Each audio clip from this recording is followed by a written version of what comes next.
ngithe nangena la ngene late mama Sulu uphethe indaba zami zonke. Amen. Athi Jesu nabo. Athi omunye washo wathi hayi imimoya bazalwane uNkulunkulu uyaconfirm. uNkulunkulu akamane nje akuthi uNkulunkulu obhayizayo bazalwane bazazi indaba zakhe. But yonke into uma ngabe afuna ukuthi ngalelo langa meliziwe bazalwane ngoba usuka nemission azi kukhona engisuke ngifuna abangimamele angimanamani nje or kukhona engikhuzayo bazalwane so namhlanje bazalwane ngizokhuluma ngokholo into engiphethe nje amaviki nje so kholo sengibathi izolo ngithi ngiyafunda ngiyazi awuthi ngishonela hayi ngikhomba direct it when we are late yakho yokuthi ushona ngapha ayisiyo yami mina ngikufuna ukukhuluma ngokholo namhlanje so bazalwane ngaphandle kokuchitha isikhathi bengicela ke siye encwadini kaGenesis 18 siqale lapha ku1 soyigcina ku15 and then ngizohamba nayo kancane but ngifuna manje sibe ne-background yokuthi kwenzekani kulo Genesis 18 uNkulunkulu uthini. Amen. Amen. Bazalwane siyafunda lapha encwadini kaGenesis chapter 18 isihloko esithi uJehova uyahambela uAbraham. Verse 1. uJehova wabonakala kuye ngasemawukeni aseMamre ehlezi emnyango wethende ngesikhathi sokushisa kwemini. Waphakamisa amehlo akhe wabuka bheka amadoda amathathu ayemi phambi kwakhe. Wathi ukuba abone wasuka emnyango wethende wagijima ukuwahlangabeza wakhothama. Verse 3. Wathi Nkosi uma ngifumene umusa emehlweni akho mawungandluli encekwini yakho. Verse 4. Makulethwe ingosana yamanzi nigeze izinyawo zenu niphumule phansi komuthi. Verse 5. Ngizakulanda ucezu lwesinkwa nithokozise izinhliziyo zenu anokuba nidlule njengokuba senifikile encekwini yenu. Athi yenza njengokusho kwakho. uAbrahama waphuthuma ethendeni kuSara wathi sheshisa uthathe amaseya amathathu empuphu eqolekileyo uyiklove wenze amacebelengwane. uAbrahama wagijima waya ezinkomeni walanda ithole elihle nelinonileyo wanikela encekwini yashesha ukulilungisa. Verse 8. Wathatha amanqanga nobisi nethole abelilungisile wakubeka phambi kwayo wema ngakuwo phansi komuthi adla. Athi kuye uphi uSara umkakho na? Wathi nangu ethendeni.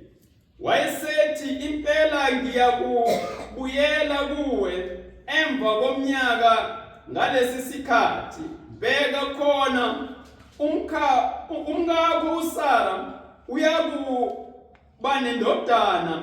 uSara wakuzwa lokhu esemnyango wethende ongasemva kwakhe. Kepha uAbrahama noSara base begugile beneminyaka eminingi. Kwase kuphelile kuSara okwabesifazane. Verse 12. uSara wahleka phakathi kwakhe wathi lapho sengimdala lenkosi yami igugile ngiyakuba nalenjabulo na?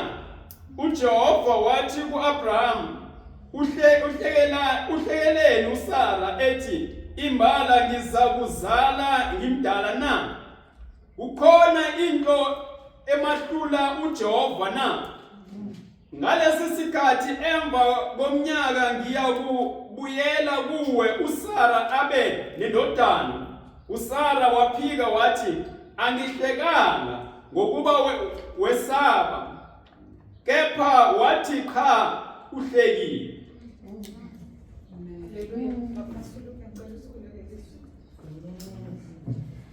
Babegameni elihle loMfowethu Jesu Kristu inkosi izwi lakho elaphefumulelwa wena Jehova.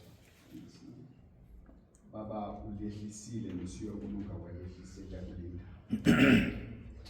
Ampress umntwana wakho Nkosi yami mahlombe. Baba ngwena Nkosi enamandla onke umbonise isambulo sakho. Mambulele Nkosi enamandla onke. Baba nyamelana nomuntu akanasisabelo empilweni yakhe, mupha amandla Nkosi yami akhiphe konke okubekile kuye akusho ukuthi Nkosi enamandla onke sikwazi siyokulunga nathi ukudla kokuphefumula. Siyabonga Baba ukubonelelwa nguwe ngendlela.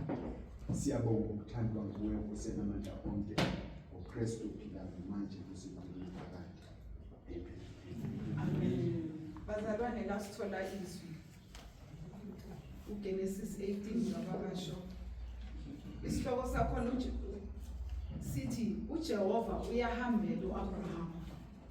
So bazalwane la sithola uAbraham omunye nomunye uba nesikhathi sakhe sokuziphumulela emini. Uhleli lize lithi iBhayibheli uhleli ngaphansi komuthi bazalwane. Yazi nawe uzihlelele uziphumulela uqabanga next. Kanti umusa kaNkulunkulu ngalelo langa uzawuhambela kwakhe. So iBhayibheli lithi nalikhuluma uthi asayihlelela ngeke phansi. Wathi thushushu amadoda amathathu. Alithi uthe nakaphakamisa inhloko wababona abaseze. But lithi iBhayibheli uthe kuphakamiseni kwakhe ikhanda wababona sebala. Just imagine uvakashele izulu bazalwane. Izulu alimanamani livakashele nanoma ubani. Uya ngokuthi bazalwane ukholwa kwakho kunjani. So manje iBhayibheli yasifundisa ukuthi awudingi ukuthi bazalwane ukholwa kwakho kube kukhulu ngalendlela ukuthi angazi kwenziweni nje umuva ama-building or wenzeni. Likhuluma nge-mustard seed bazalwane. Ukuthi kuqala lapha ukholwa komuntu. Ukuthi akulingane ne-mustard seed. Now into engizoyikhuluma namhlanje ukuthi ukholwa bazalwane kuyakhula. But akumanamani khule ngoba kuthanda wena ukuthi khule. Kuya ngokuthi wena indlela oziletha ngayo ozipresenta ngayo. Ngabe uziletha ngokweqiniso na?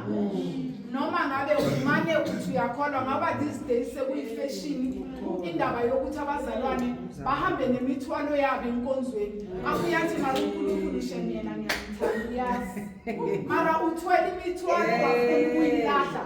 Sekuyinom eyenzakalayo these days ukuthi uNkulunkulu simambise nemithwalo yethu. Uthi lethani mina ensindwayo. Bathi thina sithi inkosi leyo nayo mangasithi undofa naye. So uyobona kanjani izulu lokwehlela kanjani kwakho uma ngabe wena usesenezinto ohamba nazo. Ongafuni ukuthi uzibeke phansi uthi uNkulunkulu take over empilweni yakho. Now iBhayibheli nalikhuluma lithi afika lamadoda amathathu. Into engiyithandayo these days bazalwane nokuncishana sekukhona madoda. Save ngendlela enzima. Lithi iBhayibheli uAbraham wagijima bazalwane. Wathi ngenani nihlale phansi number 1 walanda amanzi ukuthi abageze inyawo zabo. Ihospitality bazalwane. Bageze inyawo nakaqeda wasiyagijima uyendlini. Uthi Sara prepare isinkwa. Nyangizwa bazalwane. Wathi uma eqeda la yena washona esibayeni bazalwane ukuthi ayothola ithole elinonini.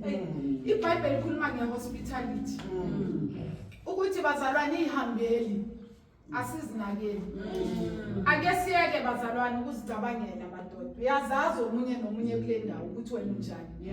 Nathiwa nje kuza abantu esiyahlangana futhi thina bomama yo mara Nkosi yami nge-short notice engakanganitshelanga nokungitshela indlela esingayo. Ake kunevesi bazalwane ngifuna siconfirme lento yehospitality ukuthi uNkulunkulu uthini. Ngicela siye kuHebrews chapter 13 verse 2. Ngizolibele ngihamba bazalwane bese kuba namavesi aconfirma ukuthi uNkulunkulu akushoyo. Hebrews chapter 13 verse 2. Indlela wayebanake ngayo bazalwane watholela ukuthi abeko kwakhe but anake lamadoda angawazi bazalwane but ngenxa yokukholwa kwakhe kwakumtshela ukuthi these are not just ordinary men laba abantu noma nga-understand ukuthi kwenzakalani. Siyafunda lapha incwadi yamaHebheru chapter 13 isihloko esithi imiyalo eyizinhlobonhlobo uverse 3 verse 2. Okay. Ningakhohlwa ukungenisa izihambi ngokuba ngalokho abanye bangenisa